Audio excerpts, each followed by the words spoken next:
Hello, Shirley Adams with the Sewing Connection, Series 16, Program 8. Shopping in a lovely interior store, I noticed prices on the pillows that were into the $150 neighborhood. Now that's an absolutely delightful neighborhood, but would I pay those prices? Are you nuts? I will have the very same look, but my price will be little or nothing. Pillows are among the easiest projects to do, and any sewer, beginner to advanced, can make these beautifully. The starting point is to assemble groups of fabrics and trims that harmonize with the room's colors. Mix it up using fashion fabrics as well as home furnishings fabrics. Small scraps of this and that can be joined. Fill in the blanks with maybe some new ingredients, and then stir it all up and create some magic. I think a good starting point is really to look around to see what's everywhere. And so I like to clip out of catalogs everything I see that I find interesting. Now I'm not talking about the mass merchandise catalogs. I'm talking about those pretty little specialty ones that come, and everything that I see is somewhere between $100 and $200 for the pillows. And I even had one collected that was $350, and I think I even recognized some of the fabrics. I could have done them myself. Well, you can see that what I have here, a lot of, I couldn't stop. I just had such fun making them. And what I have here are some pillows that most of them I just made. One I made last year, and you saw it before. But all of these things I made in, a couple of days' time or less is what it took to make them all. They are fast. They're kind of by a formula. They're all made virtually the same way. But it's the little things that you put on them, the details that make it interesting. What I have over here in the corner, first of all, are a group of pillows that go in a living room. And this is the one that I made last year on a show using tubes and ribbons. So this one you've seen before, the rest of them are new. And it started out with that upholstery fabric that's down there on the table, that cream one with the navy and tan and brown in it. And what that is the arm cover off a couch. And so just using that, I gathered together, I think I bought a half yard of this fabric, and other than that, I don't believe I bought anything. It was just odds and ends of things that I had in the sewing room. So I think a half yard of this fabric cost something like $4. And to get a group of pillows, buying only that much, not too shabby. So what I've done that's not especially unique or fantastic, it's something very easy you can all do. Here I just have a cord, and I have that zigzagged on by machine. Use a piping foot to keep it in place and just zigzag it on. Here I have some decorative stitching going along here so that I could get a little navy covering that ribbon that's on top of it. And that was just using one of the stitch patterns on the machine. You all have an assortment of those, and so just anything that's handy like that. Try it out first on a little scrap to make sure you like what's happening. Here I have one that is, I just had small scraps left over from something of this, and so with those small scraps, I piece them on the corners, and so the stripes go around in a square. Now that's fun, especially for quilters, to think what other designs can you do. Instead of going around in a square, they could have gone this way and make something completely different, make a different design according to how you put those together. And then I had a little trim in my drawer. I've perhaps had it 20 years, I don't know. But I put this on, and then it looked like too pale, so I put a little extra trim on it. But just very simple. Here I have another one back there, the remnants of that first pillow I showed you, and a little bit of ribbon and a little fringe sewn on that. Oh, about 2 houses ago I had this trimming in the kitchen. But it goes in different rooms at different times, and fun to see. You know, it's fun to gather yesterday and today together that way. What I have next started out back there on the love seat. And this print fabric, the floral print, this is going to be, as soon as I get time to upholster it, the upholstery on my couch in the sewing room. And so I didn't get the upholstery done yet, but I did some pillows to go with it. And so what I've used there, actually that trim that's around on the lavender and purple pillow, that trim I really bought to put on some garment, but instead it went on the pillow because the color was right. It just seemed to want to blend in with that print. And then I have a big commercial piping all around the outside. Here are a couple more pillows that go in that same room. And before I did these, I did gather together things that were kind of in that color grouping. Any of these things up here I might also have used. A combination of suede, and these are actually mainly fashion fabrics for clothing. I have a blouse out of the silk. I have a skirt out of that ultra suede. A little bit of a tassel here that came from an upholstery shop, this trim that's in purples and greens. All these things I just collected out of my stash, really. And instead of making an outfit out of this, some of the trim went on here, some of it went on the pillow that you saw back on the couch.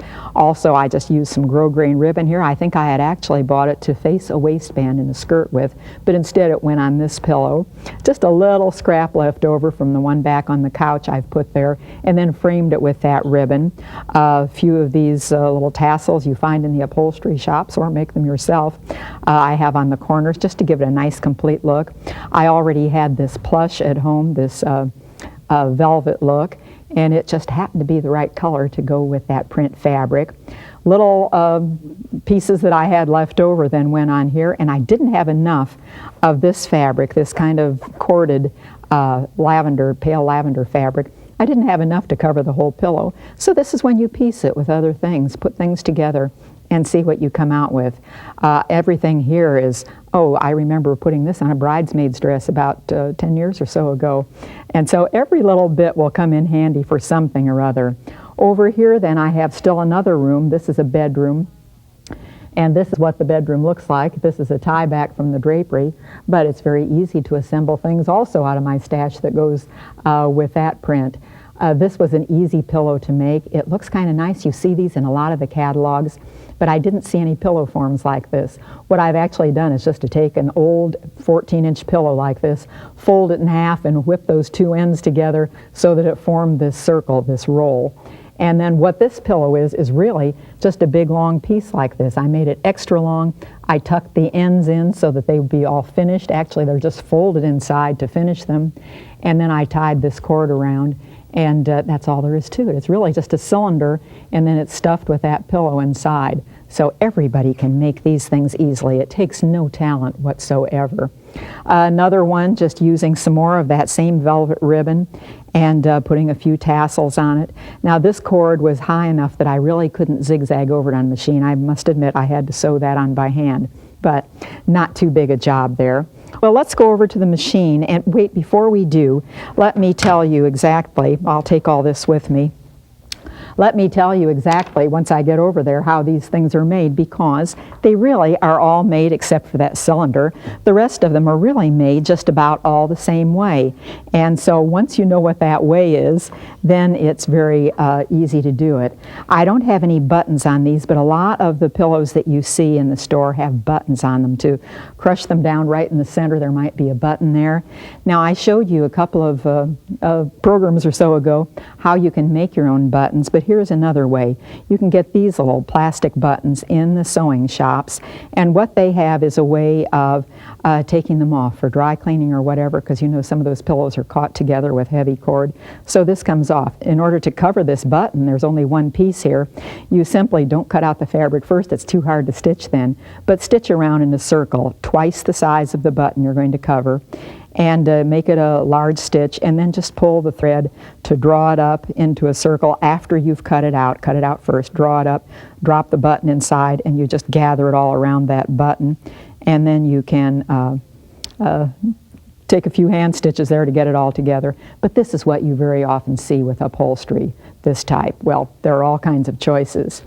Okay, well, this pillow that I have first, let's look at that cord. Now originally, or that trim, originally it came in a big piece, And it looked like this, just one piece joining another. Now there are some very easy places always where you can cut this, and where I cut it is just in between these two designs.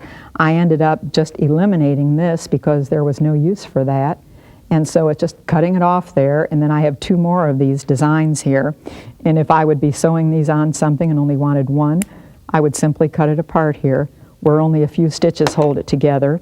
And as far as sewing this on, the way it's sewn on is to, instead of using a regular presser foot, I have used a, here I have it right under my thumb, I have used an open-toed foot so I could see what was going on. And just a straight stitch is what sewed it on. At first I thought, am I going to have to sew that on by hand? But no, I found it sewed very easily by machine. And so just a straight stitch, don't even make it too small a stitch if you can avoid it. I put it up to a couple bigger. And I like to have that open-toed foot so that I can, and I want my needle down position, so that I can take a couple of stitches and then raise the knee lift and move it, take a couple of more stitches. So you can see this is going to take a little while to stitch all this on, but it is doable. Everybody can do it without too much trouble. And it's just going around the edge. At first I thought, well, I'll zigzag this on, but the zigzag showed. And I found if I would just straight stitch like this, it blended in and didn't show a bit. I'm even using a different color thread here, and you can't see where those stitches are. So just around there, that isn't too big a job. Anybody can do that. And then after I had this little piece all finished, that's when I just covered the edges of it with ribbon so that everything looked complete. But you can see where every little piece you can use up. There's no sense in throwing any of this away when you can just put something over the edges and go ahead and use it for another pillow top. So it really doesn't take a whole lot of anything to make something terrific. This other one that I have here then, that has all these different stripes on it, this one is also just using little odds and ends of things, and this is how I did that one. Now on this one I did use a piping foot because it's nice to be able to stitch a straight line. That piping foot holds the piping in place. Now what any of the piping is on any of these pillows, it might be covered with self fabric. At times I use a commercial piping. You saw on a couple of those things that have a piping, and they are attached then to a braid so that it's easy to put on. Sometimes I make my own piping, and here are a couple of things that I make it from. This one is upholstery welting. It's kind of stiff and it doesn't feel real nice. It's never going to be seen. It's going to be covered with fabric, so it doesn't matter. Here's another one that's cable cord, and this is another possibility, but it's a lot more expensive. I usually use the welting because it's less expensive. And here's just a different type of welting. It's a little softer than the first one. Whichever they sell at the shop I happen to be in, it's fine. It's going to work out just fine. Now, as far as making that welting, if I'm going to make my own, I usually cut a bias piece because it'll go around any curves more easily. And once I have that cut on the bias, then it's just a matter of putting this down and folding the fabric over, and I usually use a piping foot, or if it's too big for a piping foot, sometimes a zipper foot will snug right up to it as you do the stitching and hold it in place. And after you have it stitched, then it looks like this. And you can see the cable cords inside on this. Well, now that you kind of know some of the things that I can do there, here's where the pillow is all finished, or almost finished. But this is what every one of those pillows, except the cylinder, look like. Here's the pillow back, and it very likely has nothing on it at all. What I have done, because this is very ravelly fabric, so right at the outset, I immediately zigzagged all around the edge so that nothing does ravel and fall apart, because it's just the right size. I don't like too big a seam allowance in these pillows, and also you want them to be really nice and puffy. You don't want them to be too big for the actual pillow that you're going to put inside. And so what I like to do with this is just give it about, maybe 3/8 of an inch seam allowance, but actually stitch more than that so that it really does fit snugly inside, because it looks prettier that way. Now here also I ran out of fabric, so I didn't run out of fabric. I just put this on top. This is a little piece of upholstery fabric, and so what I have done is just put this on side, or on top of it. You can see the linen still there in the back, and of course it had raw edges. And so these trims are very inexpensive. You can find them in upholstery shops anywhere, And anytime you need to cover a raw edge or hide something that isn't too pretty, you get one of those trims. They come in an enormous number of colors, so you can probably match about anything. After I have this part, the top part of the pillow, decorated however I'm going to do it, that's when I would then finish it with some sort of a piping all around the edge. And what I have piped it with here is this commercial piping. And these also come in a lot of colors, so you can probably find something to go with whatever it is you're using, whatever fabrics. And every time when you sew this on, this again, sew on with either a piping foot or a zipper foot, but when you come to each corner, just stop and clip the braid that's out here, or if you have made your own piping, you would clip the seam allowances up to your stitching line, but clip it at each corner so that it opens up like this has, and then you can round the corner with it nicely. Now what happens after you're through with the pillow is all that goes underneath and none of it shows. And so you don't have to worry about what happens there at the corner. It's going to be fine. And after you have the bottom finished and the top finished, some people like to, on the back of it, overlap so that you have two kind of bigger pieces here on the back and overlap them considerably, so you can just pull that open and put the pillow inside. I prefer to have zippers, so all of mine are zipped instead. That takes extra fabric if you do this. It's easy to install a zipper, so this is the way I always do it. And you can see that on one side of it, on the pillow back side, I have simply pressed under a seam allowance. Finish it if you need to. I use a selvage whenever possible so that it doesn't need any finishing and I don't have to worry about raveling. And then with it folded under and creased under with an iron, then I just put that fold of the fabric right up close to the zipper and stitch that. On the other side, it's going to be stitched so that the zipper teeth are right close to the piping, but I just stitch with the zipper side up and stitch along here like this, and then it's all a nicely concealed zipper. All I'd need to do now to finish this pillow, because they are very quick and simple, mass produce them, make a bunch of them, unzip it or you're in trouble. Unzip it, of course. And then after you have this unzipped, put the two layers together, just pin them, and don't try to blaze a new trail over here. Instead, what you want to do is just follow that line of stitching that you already have, and that way you know it's going to match perfectly as long as you follow that same line. So stitch around there, turn it right side out, and your pillow's finished. But let's see a little bit more about what I've been doing on these pillows. For instance, this one that has all the different pieces, how you would make that is to just put your pieces down, and I'm going to need a piping foot for this, so I'll just change feet here. But put your stitches down there, or your fabric down. There.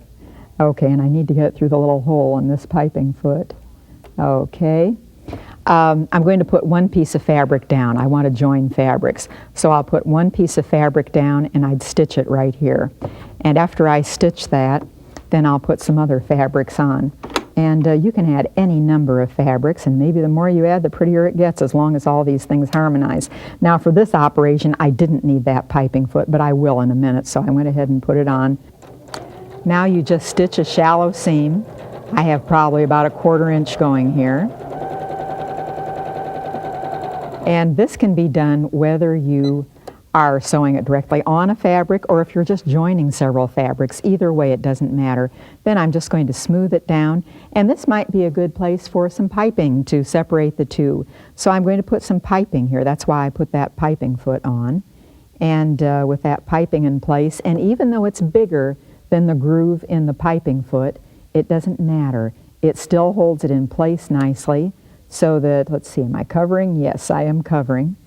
And it holds it in place nicely so that when you do this sewing, it'll just track right next to it and do a nice job. Now I'm going to have to do a double line of stitching here because I'm putting this on first, and then I'm going to put another fabric right over it. So I'll just get this up out of the way and put another fabric right over it because I want this then to show when I have it all stitched. So I'll put this right on top and sew the same place again. And actually what I usually do, now I've got that piping there, And I think I'll do it right now just because it's going to be easier for you to do it that way, and so I'll show you how. I'm just going to put a couple of pins here and I'm going to turn it over because it makes it easier still, or more secure or more accurate still, if instead of just stitching in the same place and hoping it'll work, if you instead stitch it from the other side where the stitching line already is, then you're not blazing a new trail, and that might make it a little bit more accurate. So where I'm going to stitch is just right here, where it's already been stitched once. And so again, the piping foot will track it nicely, but still I have that extra assurance of knowing that I am in the right spot. And so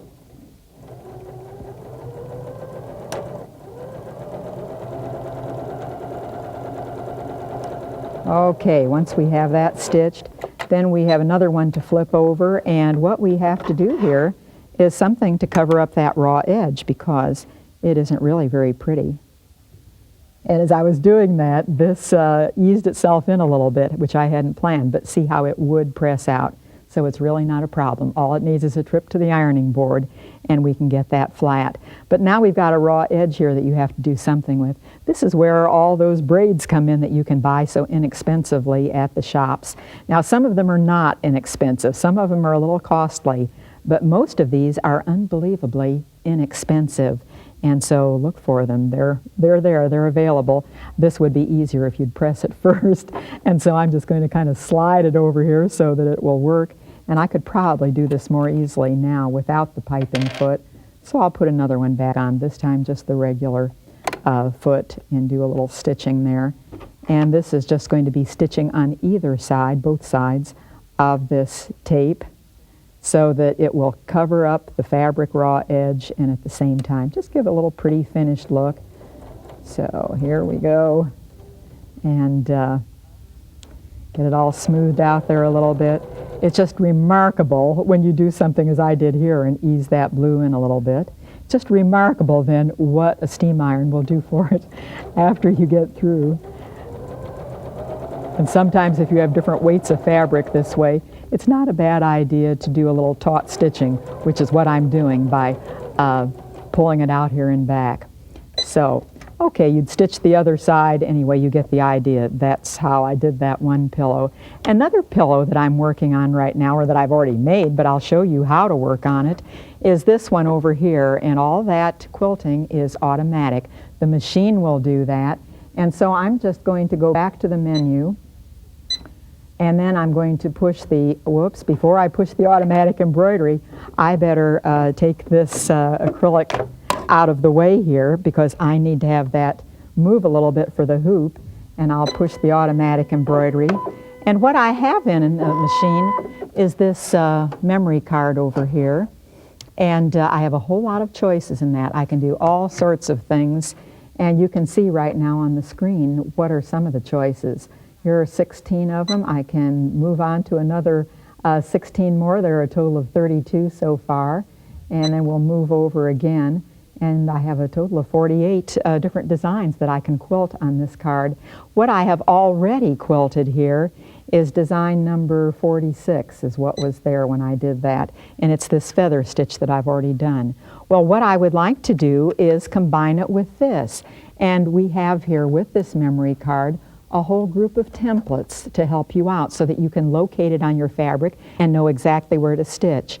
Well, I want to put this over here and join it to the other, but here's a little shortcut. They also have this template in there where you can see what I've already done, 46. Here's 39 that I want to do, and instead of trying to locate it this way, what I will do is just put this template on, and I would mark the places with a marker.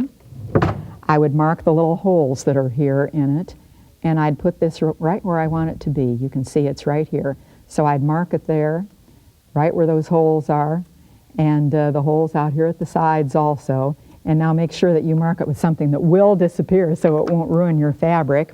And then I'm going to put it in this cloth setter. Now what I already have on the cloth setter is the hoop, the embroidery hoop. And this is what I am going to need to get it set just right. I'll put it in here, and I'll make sure that where I have this is just meets the dots that are on the cloth setter here.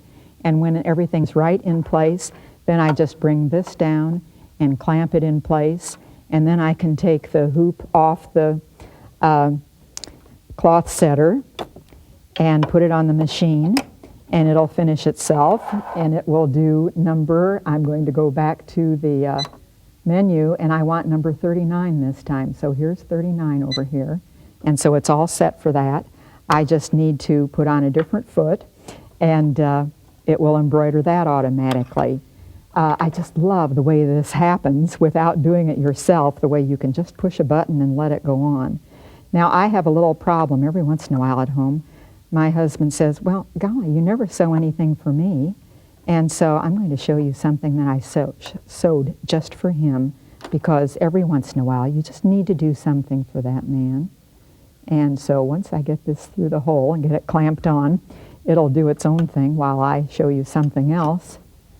And there, we've got it clamped on. I'll put the foot down and push the button and let it go on by itself. And here's what I want to show you. This pillow, actually, I made for him. And this nice quilted side that's happening right now, well, the other side is what I really made for him, because this machine also programs things so beautifully. And so I programmed this in. You know how it's true. Laugh and the world laughs with you. Snore and you sleep alone. So do something nice for that guy now and then. There is a problem in making these pillows. It's hard to stop. The same can be said for the next program. Little vests, they're such fun, letting your imagination go wild. I have several for each grandchild. Come join me then.